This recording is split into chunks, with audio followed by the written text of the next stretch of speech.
In this week's episode of A Drier Dose of Disney, Jared shares with us his opinion of the top 10 Universal movies of all time.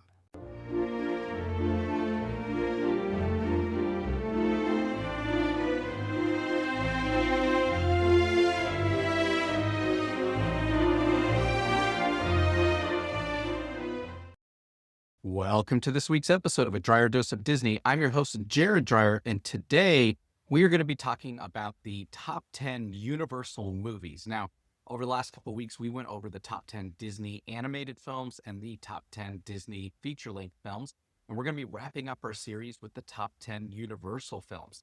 But before we get started, we do want to ask wherever you're watching this podcast or listening to it, that you find that subscribe button and notification button so that way you can be notified every time we drop a new episode. With this one, this is the last one for this season. We have multiple seasons of podcasts out there for you guys to consume, and this is the last one of this most recent season. It'll be a little bit before we start our next episode, and if you remember last year, we wanted to do more international traveling episodes, so that's something we're working towards to see if we can get you more information on what it's like to go to the Disney or Universal parks in other countries, and we're going to continue to work towards that. But it could be a while before we have our next episode since we are wrapping up this season. So we do want to ask, again, click that subscribe button so when the next episode does drop, you're able to find that and be notified of that next episode as we share the theme park best tips and tricks for you, as well as some of the best foods. And we talk about all the festivals and all the cool things happening at the parks, including the updates that are coming. So it's a great podcast to be a part of, and we like to share this information with you. Also, down in our podcast description below, there are lots of different links for a lot of our show supporters, which include things like Mouse Dining, the Southwest Airlines card, as well as our condo down there in Orlando. So you can stay where we stay at our actual condo, and you can see all the cool stuff that we talk about, including our cool artwork there and stuff. So check that out in the description down below. We would love to host you down there. But let's hop right into it. So we went over, like I said, the last couple of weeks, the top 10 Disney animated films, the top 10 Disney feature-length films, and today we're going to be covering the top 10 Universal movies. Now, as the parks are dedicated to these movies and through the multiple Universal parks, we have some really great feature films that are highlighted. But what's surprising is Universal has a huge, monstrous catalog of hundreds and hundreds of different movies over the decades that are all fantastically great films. So this one was a lot more difficult to choose because there are so many great films that are out there that were released by Universal. So a lot of really great content to celebrate here. And we are going to go through what we think, in our opinion, are the top 10 Universal movies of all time.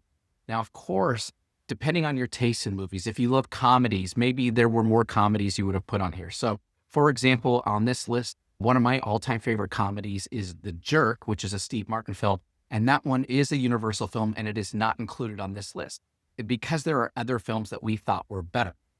Now, your movie types may be something like the Harry Potter series, or you may like more action-filled movies out there. So you may choose a different lineup of the top 10 movies than what we did. So what we did when we came up with our list is we looked for inspiring movies, things that were not just famous movies, but they did really well at the box office.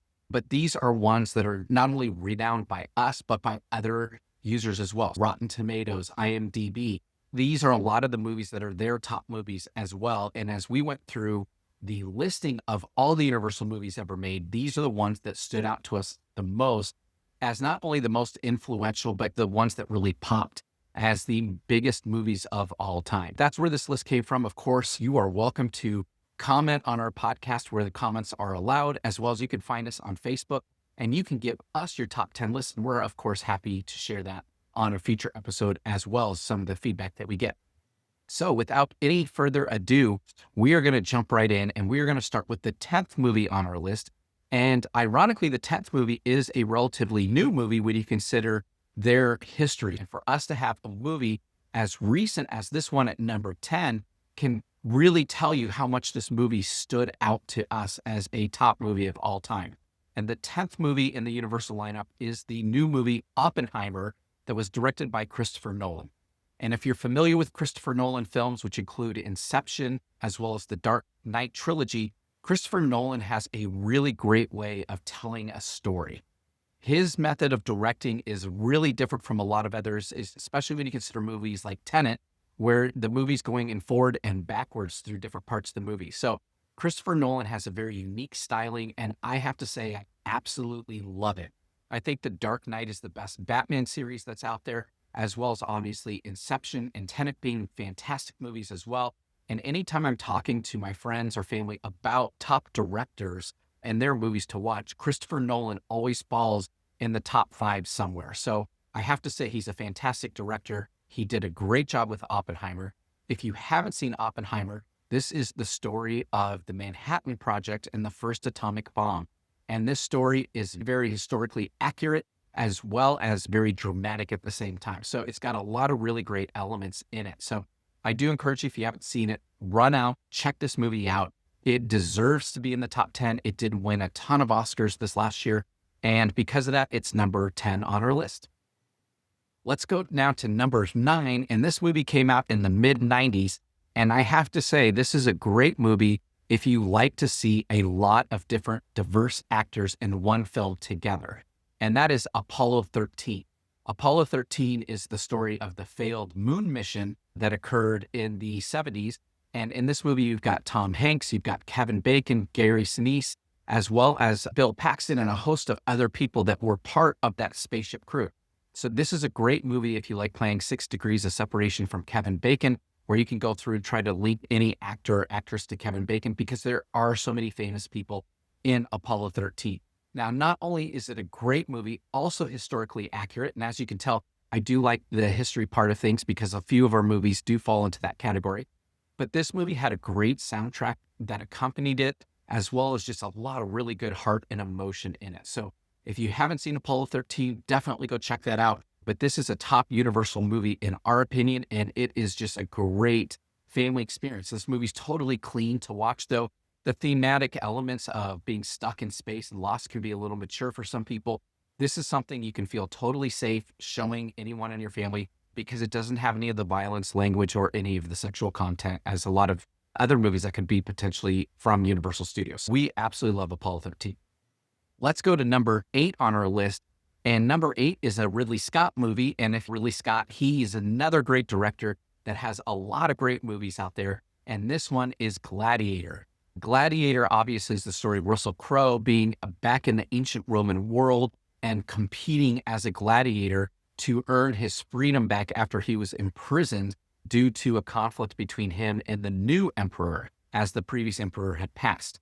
Gladiator, again, has a great soundtrack as well, and there is a great visual element to this film. So they did a fantastic job not only of capturing ancient Rome, but they did it in a cinematic way that is very appealing. So Gladiator is a great adventure movie, lots of action, brings lots of conflict to the screen. And if you haven't checked it out, I definitely encourage you to go see it. Now, they did come out with a sequel just this last year, and the sequel we thought was actually really good as well, but it didn't beat the first one, which is often the case of a lot of movies that are out there. So the sequel's not going to be on our list, but we do think that they're both great movies, and we encourage you to definitely go check those out because the sequel is a continuation from that first movie with a lot of similar characters, meaning same character played by different actors in some cases, going forward in time. So definitely go check out Gladiator or its sequel. Number 7 on our list is a Steven Spielberg film, which Steven Spielberg goes hand in hand with my top movie director of all time. I think Steven Spielberg is fantastic. As a matter of fact, he's got a handful of movies that are on this list today that we're going to be talking about. This is the first time he appears on this list so far. But this movie at number 7 is one that most people may put in their top 5 or maybe even top 2 or 3. The challenge being it's a very mature movie with very deep elements in it. And because of that, we felt that there were other movies that beat it out. But this one also has a fantastic soundtrack, and that is Schindler's List. Schindler's List is the story of World War II and the concentration camps, and Mr. Schindler, who has a list of Jews that he is rescuing from the concentration camps and bringing them to work in his factory. This movie, again, deals with very mature issues. So this is not one for the entire family. But what Steven Spielberg did really well with this movie is not only did he have a great cast of characters in this and actors that played them, but he also shot this in black and white, which actually ups the ante on this movie by taking it to the next level, making it look more like historical footage in that aspect. So we really love Schindler's List. This did win all kinds of Academy Awards when it came out. Again, it's a very deep movie. If you want to learn more about the Holocaust, I definitely encourage you not only to watch this movie, but there are a handful of other ones out there, including Roberto Benigni's Life is Beautiful. That one is one that's fantastic as well. As well as I would tell you, go out to Washington, D.C., and you can go to the Holocaust Museum and learn a lot more about what happened during World War II with the concentration camps. But Schindler's List is absolutely fantastic. It is such a great movie, and we encourage you to go check it. Number 6 on our list is going to get us more into the family fun type movies. These next movies, as we go through the top 6, definitely have, with the exception of one or two, have more family elements to it. These are fun and exciting movies with lots of action, lots of adventure, and they're generally pretty good for the entire audience. In addition to that, at number 6, our movie is one that is featured in the parks as well and has not only a great ride, but it also has probably one of the best character meet and greets I have ever seen in my entire life. And that is Michael Bay's Transformers. Now, Michael Bay, again, is another director that is known for these big, huge action movies, and he's got a whole catalog full of them. His movies are very exciting with lots of explosions, lots of action. But what was really cool about Transformers, and the particular reason this made our top 10 list and made it to number 6, was Michael Bay and the writers of this movie took a classic toy that had no other ties to it other than the fact it was just a cool toy in the 80s. And they put it up on the big screen in such a way that it gave it a story, it gave it a background, similar to what Disney did with Pirates of the Caribbean, where they had this intellectual property, but no movie or thing to tie it to. And Michael Bay took these Transformer toys, something that I had the privilege of growing up with, and he personified it. He made actual characters up on the big screen. And these characters were very similar to the cartoons that came out in the 80s, with Optimus Prime having the deep, very mellow voice out there talking about his Autobots and their mission that they were on. And they created this great world in which Autobots live with humans. The movie is absolutely fantastic. It's action-packed. It's got lots of elements to it. But the best part are the special effects and the fact that Transformers are now real in this universe. So we absolutely love this movie. We thought it was great. Now, like I said, when we started talking about this movie, this has one of the best character meet and greets at the Universal Parks of any of the meet and greets that are available. You get a chance, you can meet Optimus Prime, you can meet Megatron, and sometimes you may be able to encounter Bumblebee at the parks. And what the best part is, Optimus Prime and Megatron are able to talk and interact with people with their deep voices, which is awesome. So really a great way to interact with your favorite movie characters at the parks. Definitely go check that out next time you're at the parks. But Transformers by Michael Bay fit our movie grouping here at number 6. Next, we're going to go back to a more classic movie, and this one was released in the 80s. This is one of my all-time favorite movies and actual trilogies. And what was so great about this movie is this movie, in a way, helped define the 80s. And the movie that I'm talking about is Back to the Future. So you have Christopher Lloyd, Michael J. Fox, amongst other famous actors in this movie that are absolutely fantastic. They obviously tell the story of time travel and Michael J. Fox going back in time and getting stuck back there with young Dr. Brown in the past, trying to figure out how to get back to his time without messing up his timeline. This is a fun movie with lots of different elements to it, including relationships between family members, both young and old, in those dynamics, as well as the friendship between Marty McFly and Doc Brown, which is awesome. And then, of course, it carried it on through 2 additional movies. So Back to the Future, like we said, had a great soundtrack. It has a lot of memorable things, including the 1.21 gigawatts and the DeLorean, which back in the 80s was a very unique car being made totally of stainless steel, and then having the ability to travel through time. So Back to the Future was a great movie. Now, again, back at the Universal Parks, so not only is Back to the Future a great movie, but it was also a really cool ride at the Universal Parks, both in Hollywood and in Orlando, which later both places turned it to the Simpsons ride. But that ride back in the day was groundbreaking and was just a ton of fun. And now fast forward into the future, there are rumors, though unconfirmed by us, that there is work going on currently for Universal Studios to make a new Back to the Future ride. So we're very excited about that potential. We hope that does happen, but no guarantees, as that rumor is unconfirmed. So Back to the Future, number 5 on our top 10 Universal movies. Number 4, we're going back even further in time. And if you didn't know this, Universal Studios is the home of Alfred Hitchcock. I absolutely love Alfred Hitchcock. Again, on this list, we've talked about Christopher Nolan as well as Steven Spielberg and Ridley Scott as some of the best directors of all time. Alfred Hitchcock definitely makes that top 10 list as well, if not getting into the top 5 even for me. Now, with Alfred Hitchcock movies, you have some fantastic movies out there, including North by Northwest. You've got Vertigo. You've got The Birds. But the one that made this list that we think is absolutely the best of his work is Psycho. Not only was it the best of his work, but like some of these others, it was incorporated into the parks. Now, it was only really incorporated out in Hollywood on the Backlot Tour, but on the Backlot Tour, you get a chance to drive by Bates Motel and the Psycho House, and then they usually have an actor that's going to chase after the tram with a knife playing Norman Bates. But the story of Norman Bates is that of a serial killer, of a murderer, and he lives with his mother at this creepy old house next to a motel, the Bates Motel, and they run it. So his name's Norman Bates, and they run this hotel. This movie is very complex because the movie actually has 2 distinct plot lines and elements to it.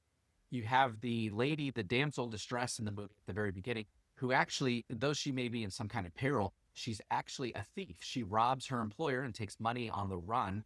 And while on the run, while the people are investigating and trying to chase after her, she winds up at the Bates Motel, where then she has an unfortunate encounter with Norman Bates and ends up dying. Then from there, now you've got people investigating this woman and trying to find her, which lead them to Norman Bates, who is a criminal in and of himself. This movie is very dynamic with lots of different elements. And I will tell you, Alfred Hitchcock is a master storyteller. So if you have not seen Psycho, I will tell you this is not one for the little kids. This is a great movie with a lot of suspense and a lot of really cool thematic elements, including camera shots. There are some very unique camera shots in this movie. So I encourage you to go check out Psycho, which we think is Alfred Hitchcock's best work, up there with North by Northwest, The Birds, and Vertigo. Those are, I would argue, his top 4 movies of all time. So definitely go check that out. Now, as we go into the top 3, a little bit of a spoiler alert. I'm going to tell you all 3 of these were done by the same director. As I said earlier, in fact, we have 5 movies out of the top 10 are done by Steven Spielberg. So these 3 are all Steven Spielberg films. These are, in my opinion, the top Universal movies of all time. And though some people may disagree, I'm going to give a good explanation why. So in number 3, one of his blockbuster hits is Jurassic Park, which is from the 90s. So Jurassic Park is a fantastic movie. It's a book by Michael Crichton. I actually have it back here on this bookshelf behind me. And it is, if you've never read it, it's a fantastic book. I will tell you, you should definitely go read Michael Crichton's Jurassic Park, as well as some of his other works, because they're all really good. And Steven Spielberg took this concept of an animal park and bringing dinosaurs back to life, and he put it on the big screen, which was incredible.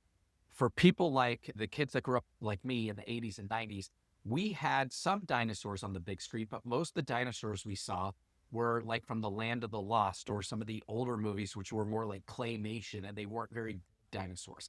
And through the 80s, you had good movies like Gremlins, which kind of upped the creature effects and took things to the next level by utilizing puppets and other things on the screen. What Jurassic Park did is it took it to a whole other level, combining not only puppetry and animatronics, but also great CGI. So for the first time on the cinematic big screen, you had what looked like actual live dinosaurs, especially the T-Rex. And when the T-Rex is attacking the 2 vehicles at the midpoint scene of this movie, really just ups the ante in this movie. And it's exciting to see. It's also terrifying to think about being attacked by a T-Rex. But Steven Spielberg did a fantastic job with Jurassic Park. Now, in addition to that, all top 3 of these movies have the same soundtrack composer, and that's John Williams. And John Williams did a fantastic job making the score for Jurassic Park. And it's an easy to recognize sound and song that if you hear it today, whether in the parks or on the radio, or maybe it's on your playlist, you immediately know it's Jurassic Park. So It's a fantastic addition to the Universal catalog. And obviously, then on top of it, when you go to the parks, you have these rides at the parks. So that gives you another chance to live the movies with Universal Studios. And Jurassic Park takes number 3 on our list. We're going to number 2, obviously, get a Steven Spielberg film. And the number 2 of all time Universal movies, in our opinion, is a classic 1980 Steven Spielberg film, E.T. If you haven't seen E.T. the Extraterrestrial, this is a great family movie about a boy, Elliot, and his encounter with E.T., the extraterrestrial alien that he meets. This movie also has Drew Barrymore in it, which many of you know. She was a young child in that movie. She played the role of Gertie. And it's a great family movie of a single mom taking care of her 3 kids and trying to navigate life when their life is interrupted by an alien. And of course, Elliot's trying to keep it a secret from his mother. He involves his siblings eventually, and their whole goal is to get E.T. home. You've all seen the movie. It has, again, a fantastic score with probably some of the best movie music ever made for a film. So E.T.'s score, if you haven't listened to that, I encourage you to go check that out, also by John Williams. But what was so impactful about this film is the heart in this film. So obviously you have Elliot trying to save E.T. They form a friendship. There's a lot that happens in there, and I don't want to spoil it in case you may have kids that haven't seen it and they're listening to this. But there's a lot of drama that happens between Elliot and E.T. And then, of course, at the end, trying to get him home really tugs at your heartstrings. Okay, so that now takes us to the number 1 movie of all time. And if you have seen my other podcasts, I've talked about this movie and a couple others. If you're looking at my background, if you're watching it on YouTube, you may be able to look above me and take a good guess at what this movie is. But the number 1 movie, I think, of all time from Universal Studios that was also done by Steven Spielberg is the classic 1975 movie, Jaws. Jaws was the first summer blockbuster. It was the first movie that got this huge mainstream following in the middle of the summer and had people going to see it time and time again, spending money at the box office, obviously generating a great revenue. And it is a terrifying movie to a certain extent, depending on if you like sharks or not. This is one that I will say I typically don't show young children, but I have shown it to my nieces and nephews when they were of an appropriate age. I would say somewhere in the ballpark of 8 to 10 years old. They may be able to handle it as long as they're mature, but it's definitely a movie I have seen 100 times in my life, and I absolutely love it. This movie takes place in multiple acts. Obviously, you have the first part where they're trying to figure out what's going on, why people are dying. You have the second part, then where they figured it out. And then the third part, now they got to go out to sea and they've got to go try to find this animal and kill it because it's going to hurt their summer. It's going to hurt their 4th of July weekend. But what makes this movie so huge, not only is it the fact that it was the first summer blockbuster and had a robotic shark that they made look lifelike, which was amazing at that point in time, but it is the music in this movie. So again, John Williams composed the score for Jaws. And what was fascinating about this movie is the first half of the movie, you don't even see the shark at all. Throughout the whole first half of the movie, the villain in the movie is the music.